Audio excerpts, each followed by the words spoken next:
할렐루야. 그동안 평안하셨습니까? 얼굴과 얼굴을 뵈니 반갑고 좋습니다.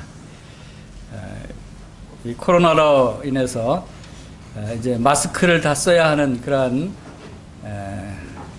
세대로 바뀌었는데, 주님께 감사드리는 것은 코로나 바이러스가 눈으로 옮기지 않는다는 거예요. 만약에 눈으로 옮기면 어떻게 되죠? 눈을 다 가려야 되잖아요. 그럼 보이지 않으면 아무것도 못하죠. 정말 감사한 일이에요. 코와 입으로만 전염이 된다고 하는 거. 정말 하나님께서 우리를 생각하셔서 감당할 만한 시험을 허락하시는 주님께 감사를 드립니다. 성경 말씀을 보겠습니다.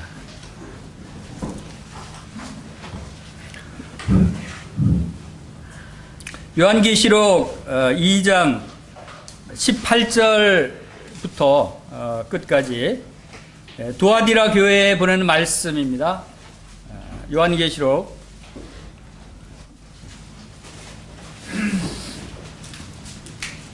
자, 제가 봉독과 함께 읽겠습니다. 다 함께 요한계시록 2장 18절부터 29절까지 말씀 함께 읽겠습니다. 시작. 두아디라 교회의 사제에게 편지하라. 그 눈이 불꽃 같고 그 발이 빛난 주석과 같은 하나님의 아들이 이르시되, 내가 내 사업과 사랑과 믿음과 섬김과 인내를 아노니 내 나중 행위가 처음 것보다 많도다. 그러나 내게 책망할 일이 있노라. 자칭 선지자라 하는 여자 이세벨을 내가 용납함이니 그가 내 종들을 가르쳐 깨어 행음하게 하고 우상의 제물을 먹게 하는도다. 또 내가 그에게 회개할 기회를 주었으되 자기의 음행을 회개하고자 하지 아니하는도다. 볼지어다 내가 그를 침상에 던질 터이요 또 그와 더불어 간음하는 자들도 만일 그의 행위를 회개하지 아니하면 큰 환난 가운데 던지고, 또 내가 사망으로 그의 자녀를 죽이리니 모든 교회가 나는 사람의 뜻과 마음을 살피는 자인 줄 알지라. 내가 너희 각 사람의 행위대로 갚아주리라. 두아디라에 남아있어 이 교훈을 받지 아니하고 소위 사단의 깊은 것을 알지 못하는 너희에게 말하노니 다른 짐으로 너희에게 지울 것은 없노라. 다만 너희에게 있는 것을 내가 올 때까지 굳게 잡으라. 이기는 자와 끝까지 내 일을 지키는 그에게 만국을 다스리는 권세를 주리니 그가 철장을 가지고 그들을 다스려 질거를 깨트리는 것 같이 하리라. 나도 내 아버지께 받은 것이 그러하니라. 내가 또 그에게 새벽별을 주리라. 귀 있는 자는 성령이 교회들에게 하시는 말씀을 들을지어다. 아멘.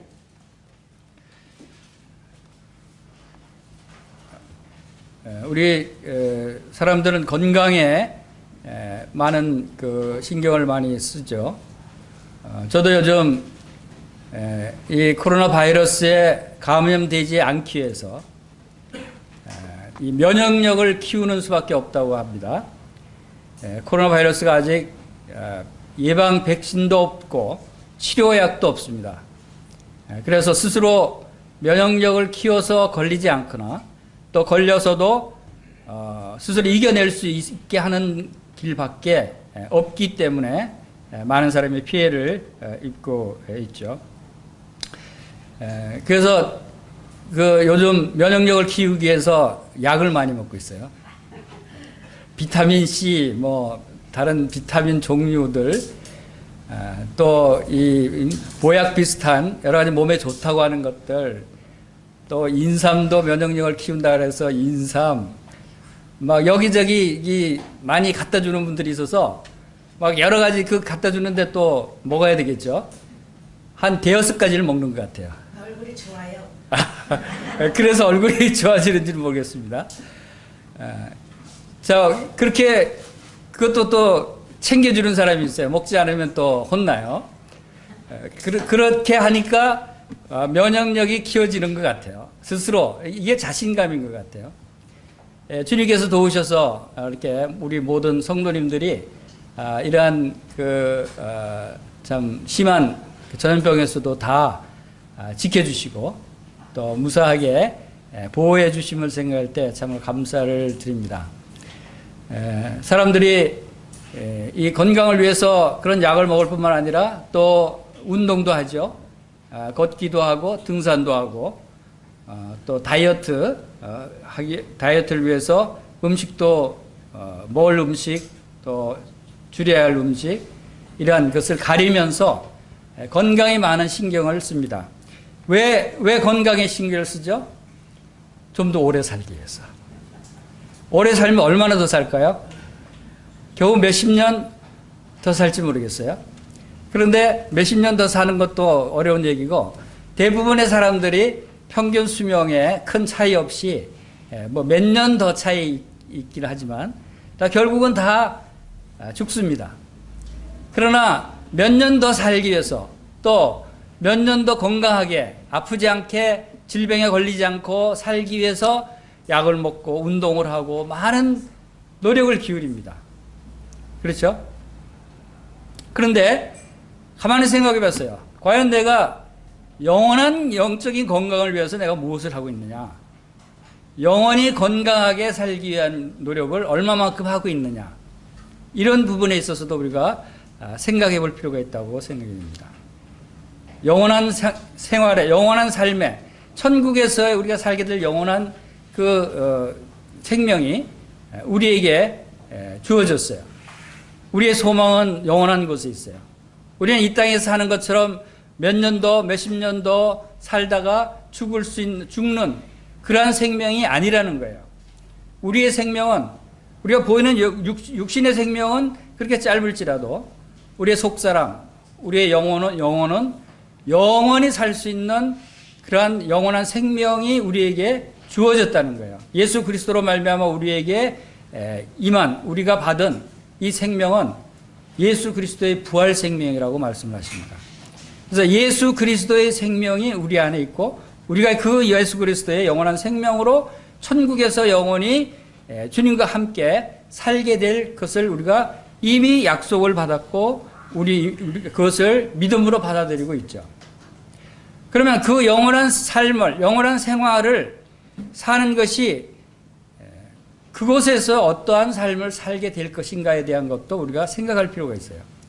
그곳에 정말 초라하게 부끄러운 삶을 살 것인가? 그곳에 영광 가운데 많은 상급을 받고 영원히 하나님께 영광을 돌리는 그러한 삶을 살 것인가? 하는 그러한 부분에 있어서도 우리의 영적인 생명의 건강을 위해서도 우리가 신경을 쓰고 노력을 해야 되지 않느냐 하는 것입니다. 그것이 지금 요한계시록을 통해서 주님께서 주신 이 말씀이, 이 요한계시록은 이제 마지막 때에 주어진 말씀입니다. 그리고 이 성경의 가장 마지막 부분에 위치해 있을 뿐만 아니라 그 내용적인 측면에서도 인류 역사의 마지막 부분을 차지하고 있어요. 그리고 인류 모든 것들의 결국, 종말, 결국에 가서는 어떻게 될 것인가에 대해서 기록해 놓은 것이 이 요한계시록이고 그것에 대해서 예수님께서 우리 사도 요한을 통해서 계시하신 말씀이에요. 그리고 이 말씀 가운데 왜 이러한 말씀을 주셨는가 하면 이제 이 세상은 이제 끝이다. 종말이다. 그러니까 이 세상, 이 종말 이후의 세계를 준비하라는 거예요. 종말로 끝나는 것이 아니라는 거예요. 이제 종말이 끝났으니까 천국 가면 끝났다. 그것이 아니에요. 믿지 않는 사람들은 그 종말을 통해서 심판을 받아서 영원한 불못에 던져지는 그러한 영원한 멸망을 당하지만 구원받은 성도들, 하나님의 자녀들은 이제 영원한 삶이 지속되는데 그 삶을 어떻게 살아야 할 것인가에 대한 준비를 하라는 거예요.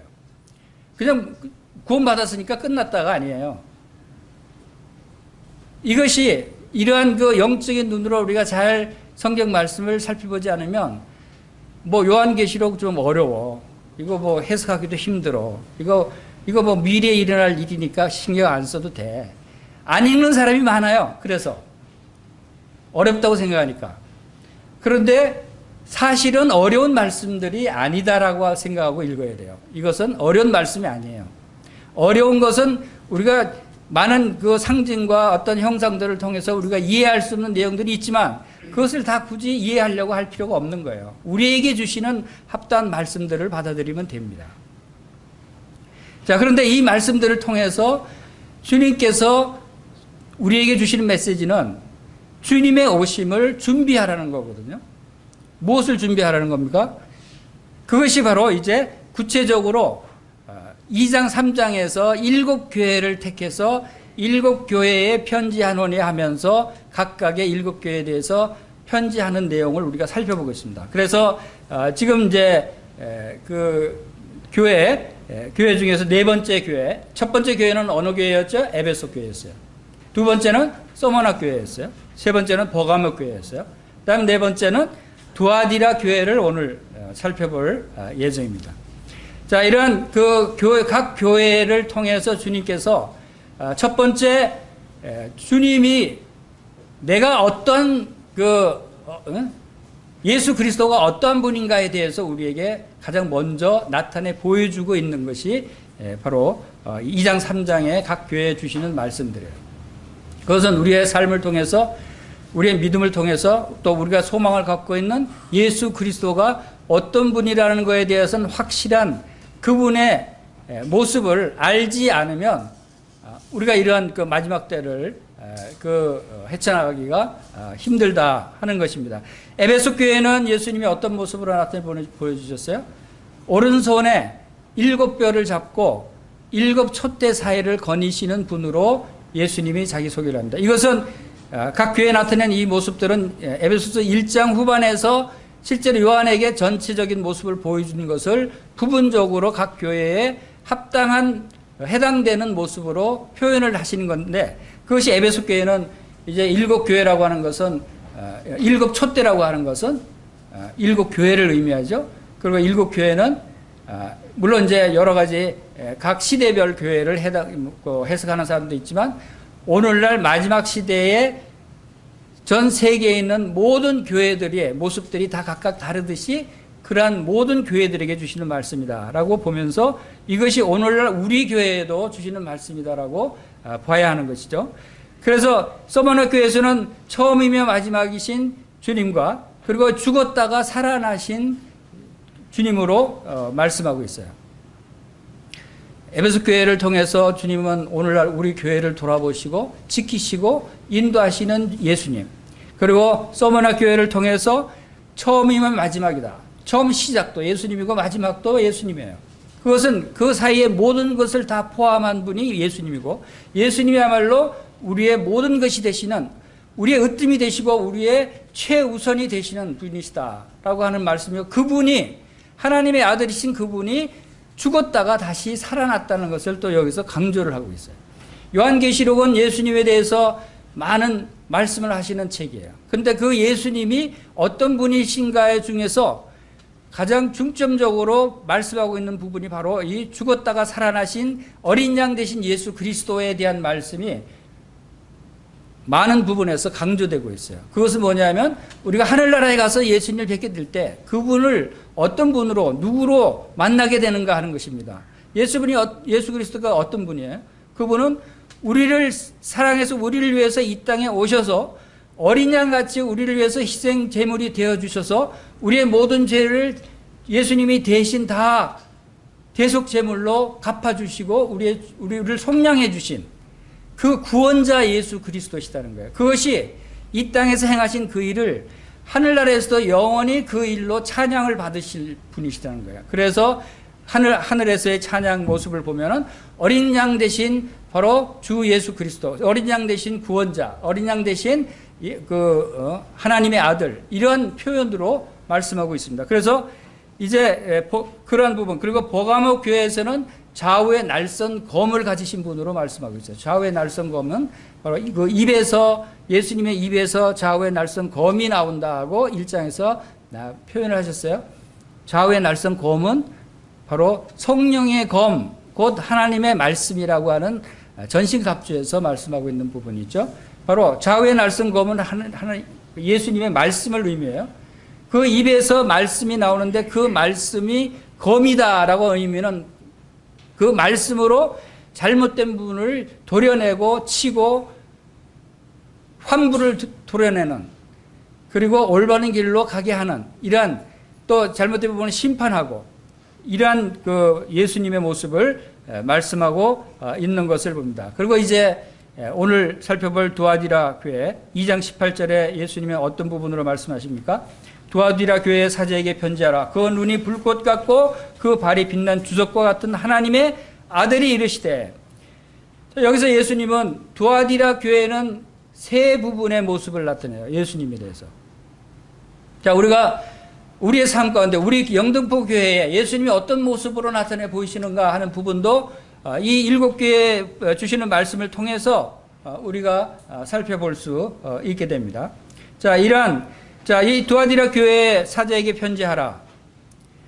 자, 이 세 부분으로 말씀하신 부분의 첫 번째, 예수님이 어떤 분이십니까? 그 눈이 불꽃 같고 라고 하는 말씀 주세요. 눈이 불꽃 같은 눈이시다. 그리고 두 번째는 그 발이 빛난 주석 같은 발이시다 하고, 세 번째, 그분은 하나님의 아들이시다.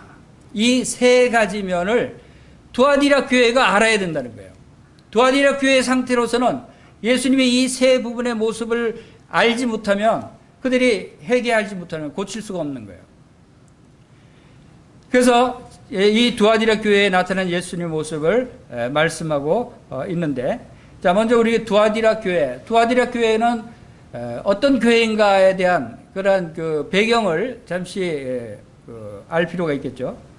이 두아디라 교회는 버가모 교회, 버가모에서 북서쪽으로 한 35km 떨어진 곳에 위치하고 있는데, 그것은 버가모는 거의 소아시아의 그 정치적인 그 수도격인 굉장히 큰 중요한 정치, 경제, 문화의 중요한 수도 역할을 하는 그 지역이었다고 하면, 바로 이 두아디라는 그 수도를 지키기 위해서 전략적으로 그 전에 그 수도를 방어하기 위한 전략 요충지 중에 하나다라고 말합니다. 그래서 이 두아디라 교회는 규모는 작은 도시인데 상당히 위치적으로 중요한, 그리고 그 지역이 주로 어떤 산업이 발달했냐면 염색 산업, 옷 제조, 옷 만들고 염색 물감 들이고 옷 제조하는 그러한 그 염색 산업이 발달이 돼 있었고, 또 한 가지는 이 군인들이 사용해야 될 그 무기를 제조하는 청동 재련업이 발달이 돼 있었다 그래요. 그러니까 군사 도시 중에 하나죠.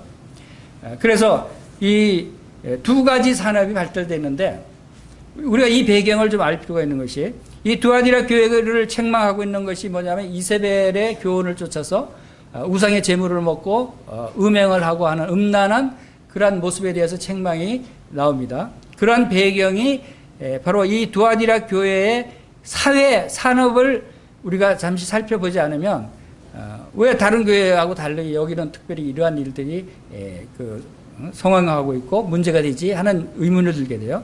두아디라 교회는 바로 이런 염색업, 또 이 청동 재련업, 이러한 산업이 발달했는데, 그 사회 구조가 이 길드라고 하는 노동조합, 계조직 비슷하게 길드라고 노동조합, 계조직 이런 것들이 상당히 발달되어 있어요. 그래서 모든 그 직장에 가서 그 산업체에 가서 일하거나 사업을 하거나 사회활동을 할 때는 그들의 조직이 이러한 계조직으로 다 구성이 되어 있어요. 노동조합 비슷한. 이제 거기에 포함되지 않으면 사회활동하기가 어려운, 인정을 받지 못하고 그 사업하기도 힘들고 직장 취업도 못하고 그런 조직이기 때문에 누구든지 그 계조직에 가담을 해야 돼요. 그런데 그 계조직이 하는 일이 뭐냐면, 거기에 그 제우스, 이 두아디라는 제우스 신의 아들 아폴로 신전이 있는 곳이에요. 그래서 아폴로 신을 숭배하는 도시 중에 하나였어요. 그런데 이 계조직에서는 정기적으로 신전에 가서 그 계원들끼리 가서 말하자면 신전에 가서 제사를 드리는 그 일을 해야 돼요. 이 주기적으로 그 제사를 아폴로 신전에서 제사를 드리는 그 일이 무슨 일들이냐 하면 이제 그 제단에 제물을 바치고 그 다음에 그 제물을 함께 먹고 그리고 거기서 음행을 해야 돼요. 그러니까 그 제사장이나 그 제물을 바치고 그 신전에서 일하는 여자들이 있고 남자들이 있어요. 그 여자들과 남자들이 이 말하자면 그 매춘부들이에요. 남창들이나 여창들 이런 형태로 거기에 제사를 드리러 오는 사람들은 필수적으로 제물을 드리고 같이 제물을 먹고 거기에 그러한 행음을 해야 되는 그것이 한 코스로 그렇게 하지 않으면 따돌림을 받는 거예요. 그러니까 그것이 행음하고 이 음란한 문화가 당연시된 거예요. 그건 죄가 아니다라고 얘기되는 거예요. 모든 사람이 다 그렇게 해야 되고 그렇게 해 먹고 살고 그렇게 해 직장을 구하고 그렇게 해 사업을 하니까 그렇게 안 할 수도 없고 그렇게 안 하면은 어려워지니까 이런 문화 속에 있었어요. 그렇기 때문에 두아디라 교회에도 이러한 문화가 이제 들어오기 시작한 거예요. 그것이 문제였어요. 그래서 그러한 것들을 회개하고 돌이키게 하고 그런 것들을 금하게 하기 위해서는 강한 주님의 모습이 필요했어요. 주님께서 불꽃 같은 눈으로 보실 수 있는 그러한 주님의 그 능력 그리고 또 빛난 주석 같은 발이라고 하는 것은 이 심판하는 아주 힘센 군대의 모습 막 짓밟고 심판하고 처부 쓰고 해야 되는 그러한 주님의 모습을 상징하는 것이다 라고 하는 것을 알 수가 있고 그 다음에 하나님의 아들이라고 표현한 것은 특별히 여기서 하나님의 아들이라고 나온 것은 그 문화가 제우스의 아들 아폴로 신을 섬기는 문화였거든요. 너희들이 섬기는 아폴로 신보다 제우스의 아들보다 하나님의 아들이 더 위대하고 더 능력 있는 참신의 아들이다 라고 하는 것을 주님이 강조하시기 위해서 주님은 하나님의 아들로 나타나시는 거예요. 그래서 이 제우스의 아들보다 더 뛰어나고 더 능력 있는 하나님의 아들이 말씀하는 것을 여기서 우리가 표현하게 되는 것입니다. 그래서 그러한 그 배경에서 이제 19절 보겠습니다. 19절 같이 한번 읽겠습니다. 시작. 내가 내 사업과 사랑과 믿음과 섬김과 인내를 아노니 내 나중 행위가 처음 것보다 많도다.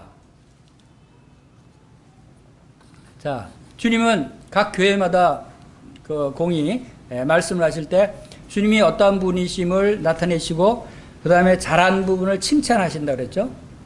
칭찬하고 그 다음에 잘못된 부분을 책망하고 지적하고 그 다음에 어떻게 그것을 고치라고 말씀하시고 그것을 고치라고 말씀하신 그 부분을 이기고 이제 회개하고 고치면 이러이러한 상급을 주겠다. 이러한 면류관이 천국에 있다 하는 이 패턴으로 계속 이어지는 거예요. 그래서 아주 이해하기 쉬워요. 7교회 주신 말씀을 우리가 똑같은 패턴으로 주님이 말씀하셔요. 똑같은 교회의 모습들로. 그래서 첫 번째 지금 두아디라 교회가 어떤 모습인가 하면 네 사업과 사랑과 믿음과 성경과 인내를 안다.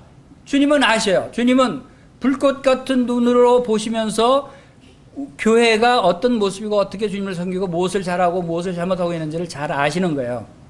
그래서 내가 두아디라 교회 너희들 참 잘한다. 지금 이 말씀은 굉장히 칭찬이 너무 많아요. 두아디라 교회처럼 칭찬이 많은 그것이 드물어요. 뭘 칭찬했죠? 내 사업을 칭찬했어요. 이것은 무슨 사업이에요? 선한 사업, 하나님의 사업, 복음 사업, 주님을 위한 이 사업들을 네가 잘하고 있다.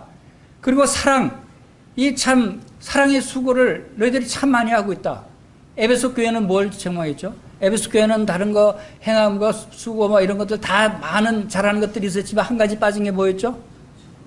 에베소 교회 처음 사랑을 버렸다 그랬어요. 에베소 교회도 잘하는 것이 많았어요. 그런데 처음에는 사랑이 있었는데 그 사랑이 점점 식어서 이제 버린 상태로 되니까 주님께서 이제 네 촛대를 옮겨야 되겠다 할 정도로 사랑이 굉장히 중요한 거예요. 그런데 이 두아디라 교회는 왜? 사랑도 있어요.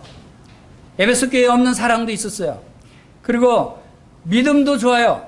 믿음의 역사를 많이 했어요. 사랑의 수고와 믿음의 역사와 이런 또 인내의 부분, 소망의 인내라고 그러죠. 데살로니가 교회의 그 칭찬한 부분이 바로 그런 세 가지였죠. 믿음의 역사와 사랑의 수고와 소망의 인내. 그 부분들이 이 두아디라 교회는 다 가지고 있어요. 여기 보세요. 사랑이 있죠. 믿음이 있죠. 인내가 있어요. 인내는 이 소망이 있을 때 나타날 수 있는 인내예요. 그리고 섬김. 거기에다가 섬김까지. 섬김은 예배를 드리고 봉사하고 헌신하고 하는 이러한 것들을 포함하고 있죠. 얼마나 잘하고 있어요. 두아디라 교회. 우리가 본받아야 할 교회예요. 그렇죠? 주님도 그걸 하시고 칭찬을 아끼지 않고 하셔요. 거기다가 네 나중 행위가 처음 것보다 더 많다. 이보다 더 칭찬이 어디 있어요. 야, 너 잘하고 있는데 점점 잘하고 더 잘하고 있구나. 점점 더 영적으로 성장하고 있구나. 야, 참 잘한다. 우리도 이런 칭찬 듣고 싶죠. 우리도 이런 칭찬을 들으면 좋겠죠. 우리 각각 성도님들, 개개인들도 여러분들 이런 칭찬을 들으셔야죠. 주님께서 저한테 들을 필요 없어요. 주님께서 여러분 개개인에게 너 참 선한 사업도 잘하고 사랑도 많고 참 믿음도 좋고 섬김도 열심히 하고 참 인내가 많구나. 그리고 점점 더 그것이 더 많아지는구나 하고 주님이 여러분들을 칭찬하시면 얼마나 좋을까요? 그 칭찬을 여러분들이 받을 수 있잖아요. 그렇죠? 여러분 그렇게 잘하고 있죠? 저는 우리 형제 자매님들이 이런 칭찬을 받기에 충분히 잘하고 있다고 생각이 돼요. 이렇게 오랜만에 모여도 이렇게 얼굴이 밝고 그동안 아무 일도 없이 주님을 잘 섬기고 가정에서 예배드리고 또 우리 이웃들과 함께하고 하는 이러한 모습들, 자, 이러한 모습들이 우리 영등포교회의 모습도 바로 이러한 모습이 되기를 간절히 축복합니다. 자, 그런 모습에서 자, 이제 그 다음 20절을 보겠습니다. 20절 같이 읽겠습니다. 시작. 그러나 내게 책망할 일이 있노라. 작칭 선지자라 하는 이 여자 이세벨을 내가 용납함이니 그가 내 종들을 가르쳐 깨어 행음하게 하고 우상의 재물을 먹게 하는도다. 자, 이렇게 잘하고 있는데 그러나가 나옵니다. 그런데 우리 이런 말 들으면 안 되겠죠. 그런데 라는 말을 듣지 않게 되기를 바랍니다. 그런데 여기 두아디라 교회는 문제가 있었어요. 다 잘해요. 좋은데 뭐가 문제냐? 그들이 병이 걸렸어요. 질병이. 그 병이 뭔가를 지금 설명하고 있는 거예요. 우리가 영적으로 우리가 병이 걸릴 수 있다고 하는 것을 생각해야 돼요.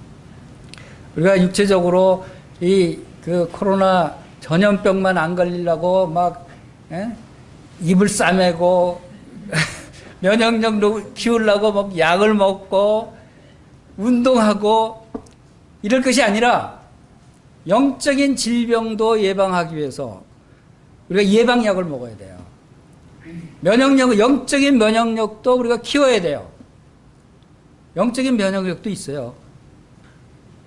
사탄은 언제나 이 코로나 바이러스가 시도 때도 없이 그냥 우리에게 침투하려고 하듯이 사탄은 영적으로 우리를 언제든지 넘어뜨리려고 하고 집어삼키려고 하고 호시탐탐 우리를 노리고 있다는 사실을 우리가 기억해야 돼요.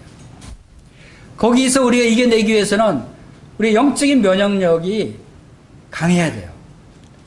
예수 그리스도 안에서 은혜로 강할지어다 라고 말씀하셨어요.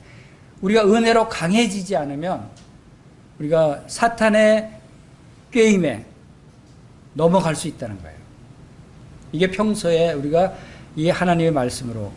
그래서 이 영적인 보약을 먹어야 돼요. 우리가 건강을 위해서, 면역을 키우기 위해서 여러 가지 약을 먹듯이 이 영적인 예방약도 먹어야 된다. 그 약이 무슨 약일까요? 두 가지 약이 있잖아요. 신약과 구약. 그거 아직도 몰랐어요. 이 좋은 신약과 구약이 우리에게 처음부터 주어졌어요. 이 약의 효력은 엄청나요. 비타민 C보다 아니면 종합 비타민 약보다 비교가 안 될 정도로 엄청난 약효가 있는 신약과 구약, 이 약만 있으면 어떤 환란이 닥쳐도 우리가 쓰러지지 않고 무서워하지 않고 두려워하지 않을 수 있는, 우리를 아주 영적으로 강건하게 만들어주는 그런 약이 신약과 구약이 우리에게 있다는 사실을 생각할 때 감사하는 것이죠. 감사하는 것이죠. 자, 여기 보면은 자, 20절 같이 우리 읽었습니까? 네. 제가 또 읽으려고 그랬네. 자, 책망할 것이 있다라고 말씀하시면서 누구라 그랬죠? 자칭 선지자라는 여자 이세벨을 내가 용납했다. 자, 여기에 이 이세벨에 대한 그 호칭이 앞에 그 설명이 뭐가 들어갔냐면 자칭, 둘째 선지자, 그리고 여자. 자, 이세벨의 정체가 여기 있어요.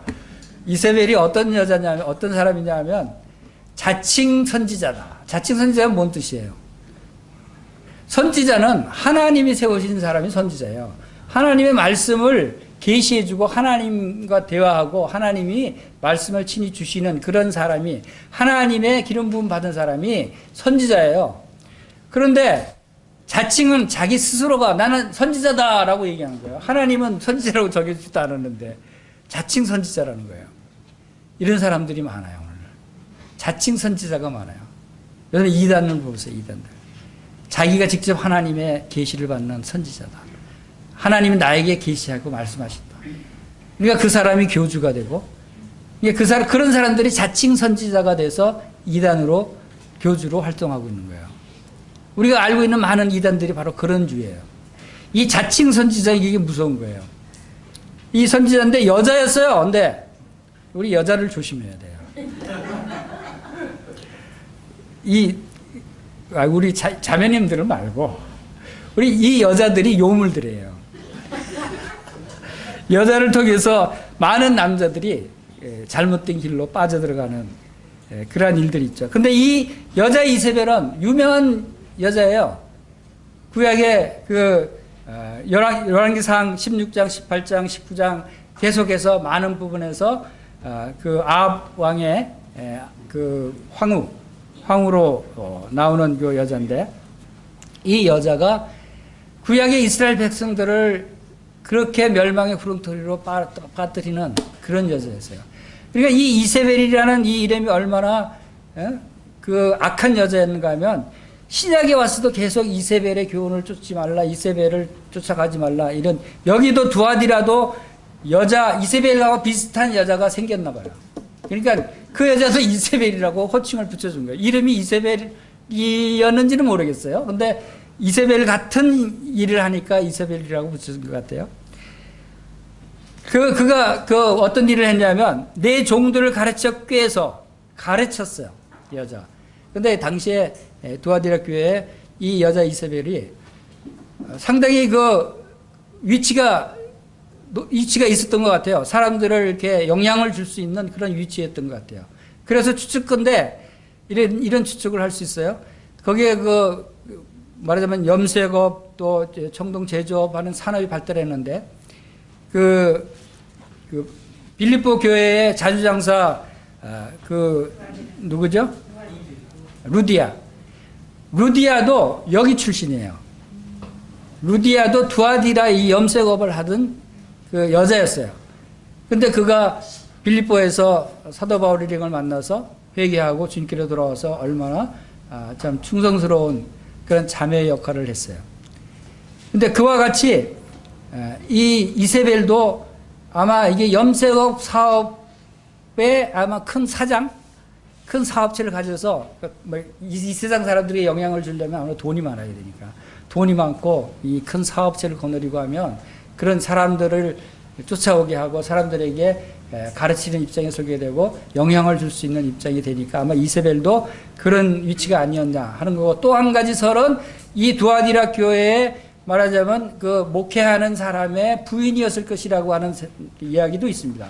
어쨌든 그건 확실치 않으니까 이렇게 해서 이때 상황이 왜 두아디라 교회 성도들이 이 여자에게 썰릴 수밖에 없었을까 하는 생각을 해봅니다. 이게 여기 말하면 종들교회 행음하게 하고 우상제물을 먹게 하는 것은 분명한 그 말씀을 위반하는 거고 율법을 어기는 거고 이거 하나님이 죄로 여기시는 가장 나쁜 그런 그 일 중에 하나예요. 심지어는 초대교회 때 처음에 예루살렘에 있는 유대인들이 주로 이제 예수님을 많이 믿었습니다.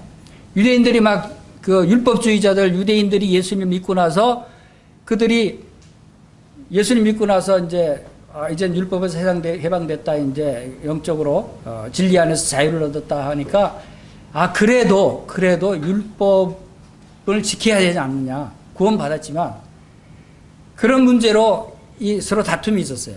그래서 예루살렘 형제들 회의에서 결론을 내리기를 그럴지라도 우상의 제물을 먹는 것과 또 이 음란한 음행을 하는 것 이런 것들은 금해야 된다. 율법 안에서 자유롭게 됐다고 할지라도 모든 그런 것까지 다 자유로운 것이 아니다라고 특별한 규정을 만들 정도로 이 행음과 우상의 제물을 먹는 것은 율법주의자들한테는 큰 죄였고 또 이 유대인들한테도 큰 잘못 중에 하나였어요. 그러한 것임에도 불구하고 누가 봐도 또 어떤 그리스도인이 봐도 이것은 잘못된 것이다 라고 할 수 있잖아요. 근데 어떻게 두아디라 교회 사람들이 성도들인지 아니면 교인들인지 모르지만 그들이 어떻게 여기에 빠져들 수 있었을까 하는 것이 의문이에요. 그렇죠? 오늘날 교회는 이런 것들을 이단 교회나 이런 일들이 일어나죠. 그런데 아마도 아까 초반에서 두아디라 교회의 배경을 설명하면서 두아디라 교회 길드라고 하는 그런 개 조직, 그 조직에 가입돼서 그런 행음하고 우상의 제물을 먹고 제단에 가서 제사 지내고 하지 않으면 사업할 수 없고 직장생활 할 수 없기 때문에 어쩔 수 없이 해야 되는 상황 가운데서도 교회에서 이 여자가 그거는 우리 두아디라 사회에 어쩔 수 없이 해야 되는 그 사회 풍습이고 또 사회에서 당연히 해야 되는 거야. 그러니까 이것은 죄가 아니야. 우리가 열심히 하나님 섬기면서도 우리 이 사회에서 먹고 살기 위해서는 이 사회 사람들에게 접근해서 복음도 전하고 우리가 주님의 일을 하기 위해서는 그들과 같이 동조해서 그들의 문화에 동조해야 돼 하면서 그것이 죄가 아니라고 말하면 여기서 꿰었다 할 정도로 꼬인 거예요. 그러니까 일부 성도들 가운데 거기에 넘어가서 그러한 것들을 동조하는 그런 사람들이 생겼다. 그것이 문제였어요. 그렇게 볼 수가 있어요. 그래서 우리가 행음하고 또 우상의 제물을 먹고 하는 우상을 숭배하고 하는 이 두 가지 이 사건은 신약교회에서도 많이 여러 군데서도 다루고 있는 그러한 말씀 중에 하나입니다. 그리고 지금 우리 오늘날 현대 교회들에게 이 부분이 어떻게 적용될 수 있는가 하는 부분을 우리가 살펴보면 신약교회 로마서나 골로새나 세서나 이런 여러 부분에서도 이런 음행의 부분에 대해서 또 우상에 대해서 많은 경고의 말씀들이 있는 것을 우리가 보게 돼요. 왜 그러한 경고의 말씀들을 주냐면 예수 그리스도 안에 들어온 성도들 가운데도 그러한 것들을 계속해서 행하는 성도들이 있었다는 거예요. 그것을 회개하라는 거예요. 그래서 이 로마서 12장 2절을 한번 보겠습니다. 로마서 12장 2절.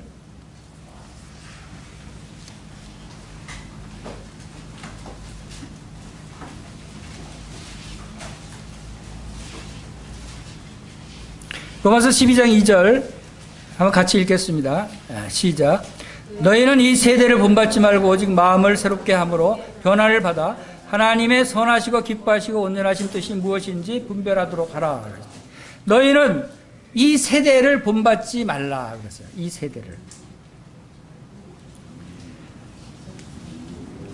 세대를 본받지 말라. 지금 두아디라 교회에는 이 세대를 본받고 있는 거예요.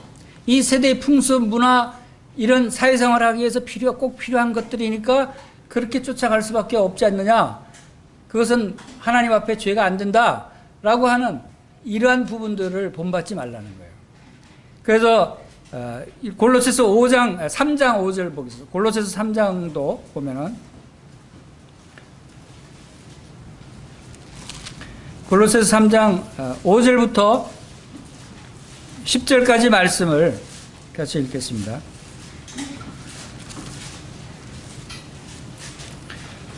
시작. 그러므로 땅에 있는 지체를 죽이라. 곧 음란과 부정과 사욕과 악한 정욕과 탐심이니 탐심은 우상 숭배니라. 이것들로 말미암아 하나님의 진노가 임하느니라. 너희도 전에 그 가운데 살 때는 그 가운데 행하였으나 이제는 너희가 이 모든 것을 벗어버리라. 곧 분함과 노여움과 악의와 비방과 너희 입에 부끄러운 말이라. 너희가 서로 거짓말하지 말라. 옛사람과 그 행위를 벗어버리고 새 사람을 입었으니 이는 자기를 창조하신 이의 형상을 따라 지식에까지 새롭게 하심을 입은 자니라. 자, 신약 교회에서 그 우상과 음란의 문제는 무엇로 규정을 합니까? 여기서는 5절에서는 땅에 있는 지체를 죽이라. 지체의 일로 규정을 해요. 땅에 있는 지체의 일이 음란과 부정과 사욕과 악한 정욕과 탐심이라는 거예요. 우리 육신적인 일. 근데 우리는 지금 예수 그리스도를 믿고 나서 우리 안에 뭐가 들어왔죠? 무엇을 받았죠? 우리가 성령을 받았어요. 성령. 그래서 우리는 육신적인 사람이 아니고 영적인 사람이다라고 얘기할 수 있는 것은 우리 안에 하나님의 영이 들어오셔서 우리가 영의 인도함을 받는 사람들이기 때문에 영적인 사람이다라고 우리가 얘기하는 거예요. 그런데 여전히 우리가 영적인 사람이지만 육에 살고 있어요. 육에 살고 있으면서 육의 소욕을 쫓을 때가 있다는 거예요. 그것을 부정하지는 않는 거예요. 왜냐하면 우리가 육이 우리 안에 있기 때문에. 그래서 그런 이 땅에 있는 지체라고 하는 것은 이게 육의 그 본성인데 이 본성을 죽이라는 거예요. 벗어버리라는 거예요. 이 본성을 떨쳐버리라는 것이에요. 이것은 이런 것들로 말미암아 하나님의 진노가 임하고 이것은 너희도 전에 그 가운데 살 때는 그랬어요. 우리도 전에는 이런 상태에 살았어요. 저도 전에는 이런 상태에 살았어요. 음란과 부정과 사욕과 악한 정욕과 탐심 가운데 살았어요. 성령이 내 안에 들어오기 전에는. 우리 모든 사람이 다 성령이 없는 모든 사람들이 다 이러한 상태에 있다는 거예요. 그런데 이제 성령이 우리 안에 들어오셔서 우리가 그 예수 그리스도의 영으로 말미암아 우리가 거듭난 하나님의 자녀들이 된 이후로부터는 이제 그러한 것과 구별돼야 되는 거예요. 그러니까 이것이 참 그 성화의 과정 중에서 가장 어려운 부분 중에 하나예요. 성화된 사람의 모습과 또 나의 실제 모습과 다른 점들이 바로 여기서 나오는 건데 바로 우리가 육신을 이겨내지 못하면 이러한 부분에서 우리가 성화의 모습을 온전히 이룰 수 없다 하는 것이고 너희도 전에 그 가운데 살았다라고 하는 것은 이제 우리는 그것은 옛날 일이다. 그러니까 예수님 믿기 전에는 내가 그랬을지라도 그러나 지금은 달라져야 한다는 거예요. 지금은 변화되어야 되는 거예요. 지금은 순결하고 저 거룩한 상태로 우리의 삶이 이어져야 된다는 것이고 자 그래서 8절에 보면은 이제는 너희가 이 모든 것을 벗어버리라. 이제 이 모든 것을 벗어버리자는 거예요. 우리는 이제 더 이상 육신적인 삶을 살아서는 안 된다 하는 것입니다.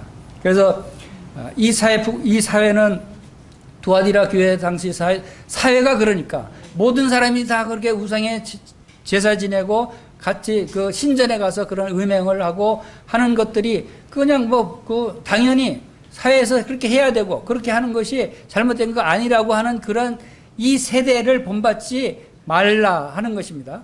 그러나 오늘날은 어때요? 오늘날도 비슷해요. 오늘날은 그런 일이 없는 줄 아세요? 오늘날도 우리가 이 세상 사람들을 보세요. 얼마나 이 세상 사람들의 직장에서 상사들에게 잘 보이기 위해서 사업에 또 이 접대를 하고 사업권을 따기 위해서 얼마나 많은 이런 비슷한 일들이 일어나고 있습니까? 회식 자리에 가서 같이 술 먹어줘야 되죠. 또 뇌물도 바쳐야죠. 또 술 먹고 나서 2차, 3차 가야 되죠. 2차, 3차가 뭡니까? 바로 이런 음행이 계속되는 거예요. 이런 일들이 오늘날도 얼마나 많이 일어나고 있습니까? 이 세상에서 성공하기 위해서, 이 세상에서 돈을 많이 벌기 위해서, 이 세상에서 사업에 잘 되기 위해서 이 세상 풍조를 쫓아가야 되는 거예요. 두아디라 교회가 바로 그래서 그런 이세벨이 그런 꼬임을, 우리가 이 세상에서 잘 살아야 되지 않느냐, 이 세상에서 사업 잘해서 돈 많이 벌어야 되지 않느냐, 그래서 선교비도 보내고 교회도 짓고 해야 되지 않느냐, 그럴듯하죠? 그게 아니라는 거예요. 교회는 여기서 구별이 딱 돼야 된다는 거예요. 이 세상 풍조, 이 세대를 본받지 말라고 하는 것입니다. 그래서 이 세상 사람들은 차세로 사면은 어떻게 하죠? 차 앞에다가 돼지머리 갖다 놓고 절하고 거기다가 돈 꼽고 그런 것들이 아직도 일어나요. 또 회사에 개업식 하면은 돼지머리 갖다 놓고 절하고, 이것이 오늘날도 우리나라 이 세상에 하는 일들이에요. 그런 것들에 그것을 당연시하고 그게 무슨 죄냐 하는, 그것이 문제라는 거죠. 그런데다가 얼마나 요즘 이 세상이 그러한 그 음란한 문화들이 온통 판을 치고 있습니까? 프리섹스가 난무하죠. 동성애가 이제 부끄러운 일이 아닌 걸로 돼 있어요. 동성애 축제까지 하잖아요. 벌거벗고 그 수많은 사람들이 길거리에서 축제하죠. 제가 놀란 것은, 여러분 초등학생들 자녀들 조심하세요. 초등학교에서 요즘 교과서 안 가지고 오죠. 교과서 다 학교에 그 사물함에 다 두고 다닌다 그래요. 그래서 부모들이 초등학교 교과서에 무슨 내용이 있는지 모른대요. 근데 초등학교 교과서에 무슨 내용이 있냐면 어린이 성교육 책이 있어요. 성교육 책도 있는데 성교육 책에 동성애를 어떻게 하는지 하는 구체적으로 그 동성애 성행위 하는 방법도 나와 있고, 그림으로도 피임하는 방법도 나와 있고, 성관계 갖는 방법들이 성교육 교재라고 하면서 그런 것들이 자세하게 설명돼서 권장하는 그러한 책들이 나와 있다는 거예요. 초등학생들한테. 그만큼 이 성문화가 아주 개방되어 있고 죄의식이 없고 음란 문화가 난무하고 있다는 거예요. 이런 세대 속에서 우리가 우리 자신의 거룩함을 지키고 구별된 삶을 살지 않으면, 우리가 두아디라 교회처럼 뭐 그런 거 다, 그러니까 다른 사람들 다 하니까 큰 죄의식 갖지 않고 같이 거기에 휩쓸릴 수 있다고 하는 거예요. 이런 부분들에 있어서 주님께서는 바로 불꽃 같은 눈으로 그것을 보시고 빛난 주석 같은 발로 그것을 심판하시겠다고 하는 것을 우리에게 말씀하고 있는 것입니다. 에베소서 5장 3절에도 음행과 온갖 더러운 것과 탐욕은 너희 중에서 그 이름조차도 부르지 말라. 이는 성도에게 마땅한 바니라 라고 말씀하고 있습니다. 그리고 탐심은 우상 숭배니라 라고 말씀하셨죠. 오늘날은 우상 숭배 우리가 안 한다고 자신 알고 있을지 몰라요. 그러나 그것이 아니라는 거예요. 그리스도인들 가운데서도 탐심이 많은 사람은 우상을 섬기고 있다는 거예요. 탐심이 우상이라는 거예요. 그래서 말세는 사람들이 자기를 사랑하고 돈을 사랑하고 쾌락 사랑하기를 하나님보다 더 사랑하는 그러한 이 세태에 우리가 살고 있다는 거예요. 이런 가운데서 우리가 우리 자신을 지키지 않으면 주님의 책망을 받을 수 있다 하는 것입니다. 그래서 21절 보겠습니다. 또 내가 그에게 회개할 기회를 주었을 때 자기의 음행을 회개하고자 하지 아니하는도다. 이 두아디라 교회에 그러한 것에 빠져 있는 사람들의 일부에는 주님께서 경고하시고 말씀하시고 회개하도록 하셨지만 회개하지 않는 사람들이 있었다 하는 것입니다.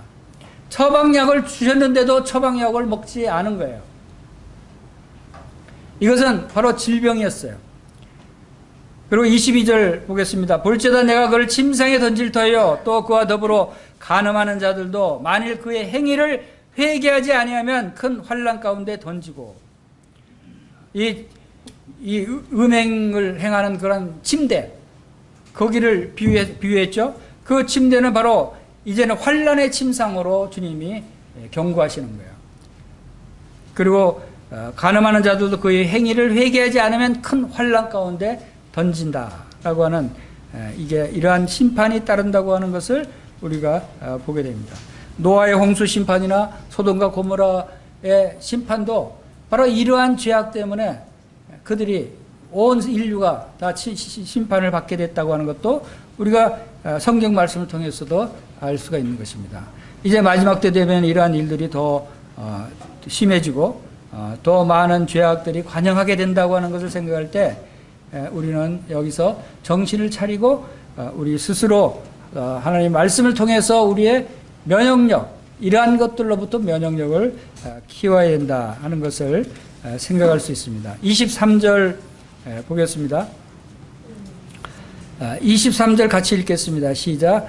또 내가 사망으로 그의 자녀를 죽이리니 모든 교회가 나는 사람의 뜻과 마음을 살피는 자인 줄 알지라. 내가 너희 각 사람의 행위대로 갚아주리라. 그의 자녀들을 죽인다고 하는 것은 이세벨 여자의 가르침을 쫓아가는 사람들, 그 쫓는 사람들을 가리키는 거죠. 그들을 사망으로 그의 자녀를 죽인다고 하는 것은 둘째 사망을 의미해요. 둘째 사망이라고 하는 것은 요한계시록 19장에서 나오는 20장에서 나오는 바로 그 영원히 지옥 불못에 던져지는 사망, 그것을 둘째 사망이라고 말씀하시죠. 그리고 모든 교회가 나는 사람의 뜻과 마음을 살피는 자인 줄 알지라. 이게 모든 교회에게 주시는 경고의 말씀이에요. 바로 모든 교회가 예수 그리스도는 사람의 뜻과 마음을 살핀다. 여러분, 예수님이 우리의 마음을 아시는 분이시라는 거예요. 우리의 뜻을 살필 수 있는 분이시라는 거예요. 우리 예수 그리스도의 불꽃 같은 눈앞에는 감출 수 없어요. 아무것도 감출 수 없다는 거죠. 모든 것을 다 주님께 드러내야 돼요. 주님은 우리의 마음까지 다 아신다는 거예요. 우리의 마음이, 우리의 허물이 있다고 하는 것을 솔직하게 주님 앞에 고백하고 주님 앞에 용서를 구하는 길밖에 우리가 구원받을 수 있는 길이 없다는 거예요. 여러분들이 아무리 감추려고 해서 감춰지지 않는 것입니다. 그러나 주님은 이런 것들을 통해서 내가 너희 각 사람의 행위대로 갚아주리라 라고 말씀을 하십니다. 요한계시록을 교회와 모든 사람들에게 주신 목적 중에 하나가 바로 이것입니다. 각 사람의 행위대로 갚아주리라고 하는 말씀이 어떻게 이루어지는가를 보여주는 것이 요한계시록이에요. 요한계시록에 보면은 각 사람의 행위대로 어떻게 갚아지는 것이 나와요. 예수 그리스도를 믿지 않고 이런 죄악 가운데 빠져있는 이 사람들에게는 얼마나 큰 이제 곧 오게 될 대환란을 거칠 뿐만 아니라 이제 영원한 불못에 던져져서 영원토록 멸망을 받을 그러한 그 심판을 받게 된다 하는 그런 결국의 모습이 나오고, 그러나 이제 회개하고 예수 그리스도를 믿고 주님께로 돌아온 그러한 성도들에게는 생명책에 기록될 뿐만 아니라 이제 영원히 새 하늘과 새 땅을 맞이하게 되고 새 예루살렘 성 안에서 영원히 황금 보석의 그러한 새 예루살렘 성에서 예수 그리스도와 함께 영광 가운데 영원토록 살게 된다고 하는 축복이 요한계시록에 담겨져 있는 것입니다. 주님이 이러한 말씀을 우리에게 주시는 것은 우리를 경고할 뿐만 아니라 바로 예수 그리스도 안에 있는 충성된 성도들에게는 영원한 축복, 영원한 영광, 영원한 생명, 바로 주님과 함께할 영원한 그러한 소망이 있다고 하는 메시지를 우리에게 주시는 것이다 라고 하는 것입니다. 자, 그리고 24절 보겠습니다. 24절 두아디라에 남아있어 이 교훈을 받지 아니하고 소위 사탄의 깊은 것을 알지 못하는 너에게 말하노니 다른 짐을 너에게 지을 것은 없노라. 자, 두아디라에 남아있는 사람 중에 이 교훈을 받지 않은 사람들, 누구의 교훈이요? 이세벨의 교훈을 받지 않은 사람들, 그러니까 충성된 신실한 성도들이죠. 충성된 신실한 성도들은 소위 사탄의 기쁜 것을 알지 못한대요. 자, 성도들은 순전하게 지금 이 사탄이 이세벨을 통해서 그러한 우상의 제물을 먹게 하고 음란한 행위를 하게 하고 하는 이러한 것들을 하는 사탄의 깊은 뜻을 알지 못하고 그것을 받아들이지도 않고 있는 거예요. 오직 하나님의 말씀을 순종하기 때문에. 사탄의 깊은 뜻이 뭐냐면 이세벨을 통해서 그들을 꿰어서 우상의 제물을 먹게 하고 음란한 행위를 하게 함으로써 결국은 거기에 점점 빠져들게 되면 하나님의 말씀을 순종하지 않게 되고 거룩을 잃게 되고 하나님을 떠나게 되는, 믿음을 떠나게 되는 데까지 이끌고 가려고 하는 것이 사탄의 깊은 뜻이거든요. 그것을 이 신실한 성도들은 아직 알지 못하고 거기에 빠지지 않았다라고 하는 것입니다. 그리고 다른 짐으로 너희에게 지을 것은 없노라. 다른 짐, 다른 짐이라고 하는 것은 음행에 빠지고 우상을 숭배하고 하는 이러한 일들을 하지 않았기 때문에 더 어려운 그런 징계라든가 더 힘든 그런 것들을 짐을 지지 않게 할 것이다. 지금 됐다. 우리가 처음에 그 19절에서 본 대로 그들의 선한 사업과 사랑과 믿음과 또 인내와 섬김 이런 것들로 충분하다. 더 너희들을 힘들게 다른 짐을 지우지 않겠다. 이런 것들을 충실히 잘 신실하게 순종하고 주님 오실 때까지 더욱 발전하고 나가라 하는 그러한 의미예요. 우리가 하고 있는 부분들. 우리 영덕부의 성도님들도 두아디라 성도들처럼 잘하고 있잖아요. 그렇죠? 여러분들이 참 그 사랑이 많죠. 여러분들이 믿음이 얼마나 좋습니까? 얼마나 섬김이 훌륭합니까? 이러한 것들을 더욱더 우리가 열심히 함으로 더 영적으로 성장하고 더 풍성해져서 주님 오실 때 많은 상급이 우리 모든 형제자매님들께 풍성하게 주어지기를 축복합니다. 아멘. 그리고 이제 25절부터 29절 말씀 읽겠습니다. 25절부터 29절 다 같이 읽겠습니다. 시작. 다만 너에게 있는 것을 내가 올 때까지 굳게 잡으라. 이기는 자와 끝까지 내 일을 지키는 그에게 만국을 다스리는 권세를 주느니 그가 철정을 가지고 그들을 다스려 질그릇 깨뜨리는 것 같이 하리라. 나도 내 아버지께 받은 것이 그러하니라. 내가 또 그에게 새벽별을 주리라. 귀 있는 자는 성령이 교회들에게 하시는 말씀을 들을지어다. 바로 주님은 이 놀라운 축복을 우리에게 주시는 것이 목적이에요. 바로 그러한 잘못된 가운데 빠져 있을지라도 회개하고 돌아올 때 그것을 이기는 자에게 주시는 놀라운 상급, 면류관을 약속하시는 것입니다. 이런 소망이 바로 이 요한계시록을 통해서 성도들이 발견할 수 있는 거예요. 요한계시록을 보면 여러분 요한계시록 1장에 읽는 자와 듣는 자와 그 가운데 기록된 것을 지키는 자가 복이 있다고 그랬어요. 그렇죠? 이건 복을 주기 위해서 주신 책의 요한계시록은 믿는 성도들에게는 이 복을 더 많이 주시기 위해서 주신 거예요. 이 계시는 더 하나님께 이 놀라운 일들을 미래에 일어날 일들까지 다 자세히 그림으로 그림이라 영상으로 보여주셨을 것 같아요. 다 이렇게 영상으로 다 보여주실 정도로 상세하게 보여주신 것은 우리에게 더 소망을 갖고 우리를 더 위로하시고 우리에게 더 이제 앞으로 우리가 갖게 될 이 놀라운 축복들을 알면 기뻐하지 않아요? 기뻐하죠. 우리 기뻐하고 할렐루야 주님 감사합니다. 주님 내가 속히 오리라 주님이 말씀하시니까 아멘 주 예수여 오시옵소서 마라나타 그랬잖아요. 제일 끝에 가서 이런 심정으로 주님을 기다리게 하기 위해서 이 요한계시록을 기록하신 거예요.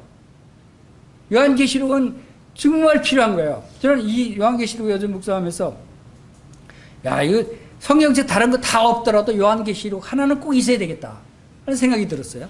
왜? 이게 결론이니까. 모든 성경책의 결론되는 부분이 바로 요한계시록이에요. 이 요한계시록을 여러분들이 지금 우리 영등포교회에서 그래서 이제 그 성경 공부반에서도 이제 6번에 걸쳐서 요한계시록을 이게 상세히 그 공부하고 있고 저도 이제 계속해서 주님이 허락하시면 요한계시록 강해를 계속 할 생각입니다. 지금 이제 6번째 강의죠.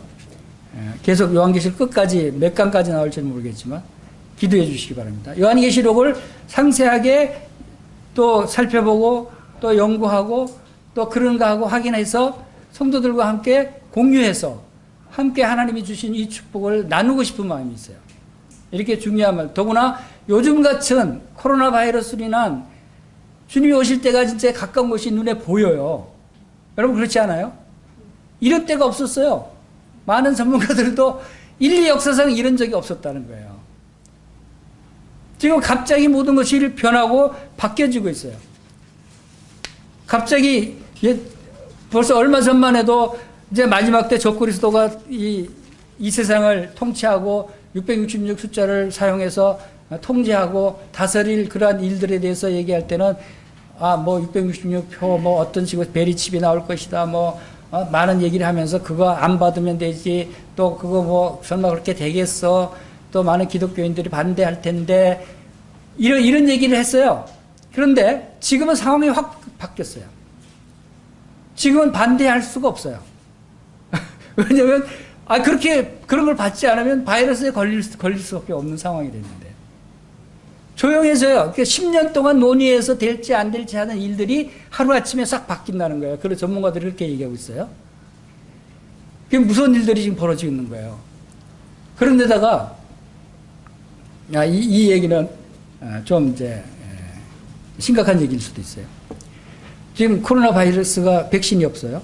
각국에서 백신을 다 개발하고 있어요. 이 백신을 개발하면 이제 해결될 수 있겠죠. 그런데 세계적으로 제가 누군가 얘기를 하지 않겠습니다.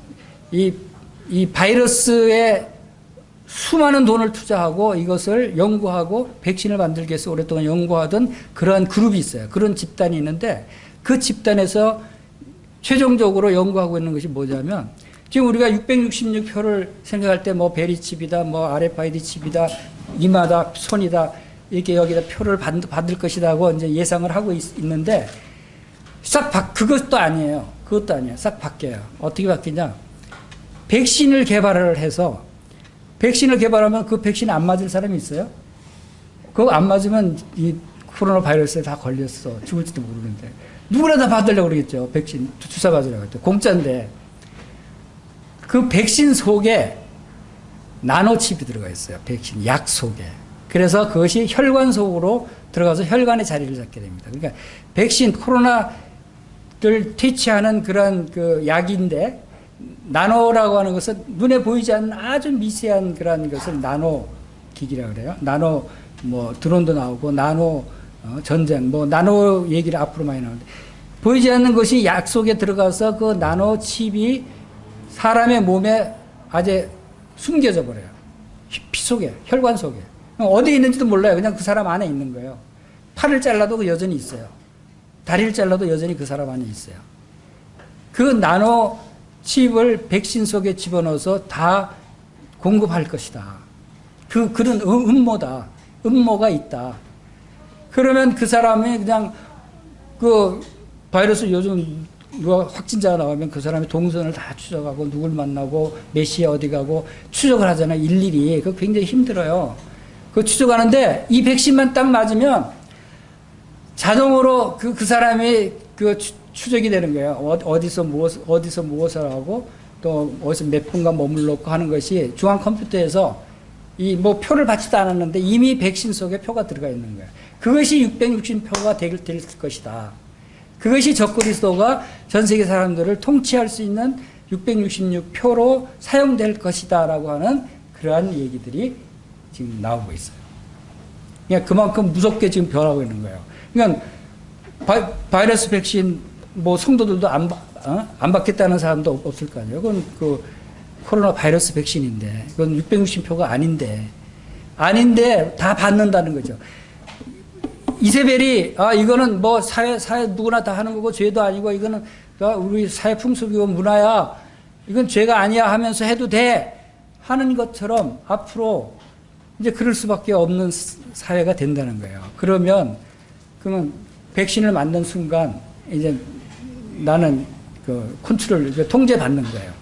통제받아서 그것이 나중에는 직장에 들어갈 때도 또 월급을 받을 때도 뭘 살 때도 모든 매매 거래 일어나는 모든 것들이 그걸 이제 빅브라더라고 그래요. 모든 것들이 감시되고 통제되고 하는 빅브라더 시스템이 자연적으로 구성이 되는 거예요. 그게 적그리스도가 기다리는 시스템이에요. 그래야만 적그리스도의 우상에게 절하지 않는 사람은 넌 누구나 이게 요즘 이제 넌 좌파야, 넌 우파야, 넌 어떤 성향이야. 이것이 지금 이제 앞으로 그런 식으로 다 드러나게 되고, 이제 넌 우상에 절했어. 넌 우상을 절대 숭배하지 않는 골수 기독교인이야 하고 다 구별이 돼서 딱 통제하게 되고 매매도 못하게 하고 사회생활 못하게 하는 조치들이 일어날 수 있다고 하는 것이에요. 이것이 요한계시록에 게시되어 있는 내용들이 이제 전개될 수 있는 상황이 가까워지고 있다 하는 것입니다. 이제 무서운 일들이 벌어질 거예요. 경제적으로도 이제 무서운 일들이 벌어질 거예요. 이런 것들을 우리가 대비하기 위해서는 우리의 영적인 체력을 강화해야 돼요. 뭘로 강화해야 된다고요?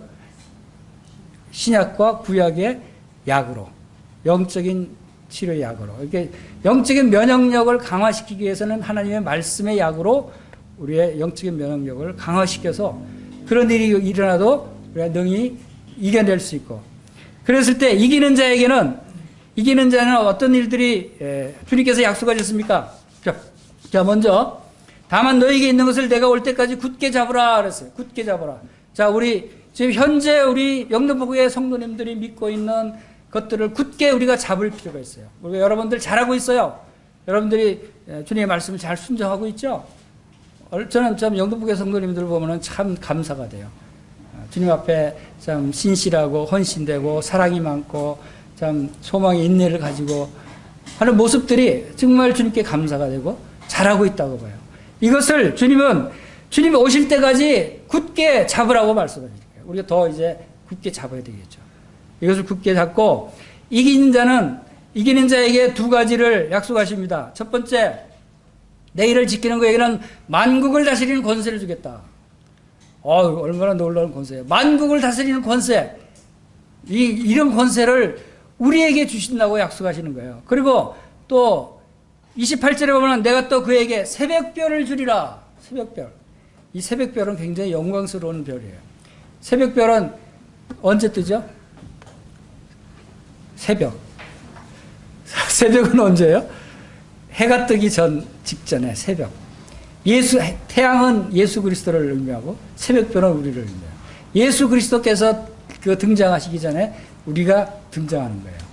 자, 이런 영광스러운 일들이 우리에게 주어진다라고 하는 것을 우리가 여기서 보게 됩니다. 그리고 그가 만국을 다스리는데 어느 정도 권세와 능력이 있는 그러한 다스림이냐면 27절에 그가 철장을 가지고 그들을 다스려 질그릇 깨뜨리는 것 같이 하리라.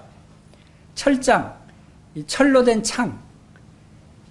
창으로 질그릇 깨뜨리는 거 쉬워요, 어려워요?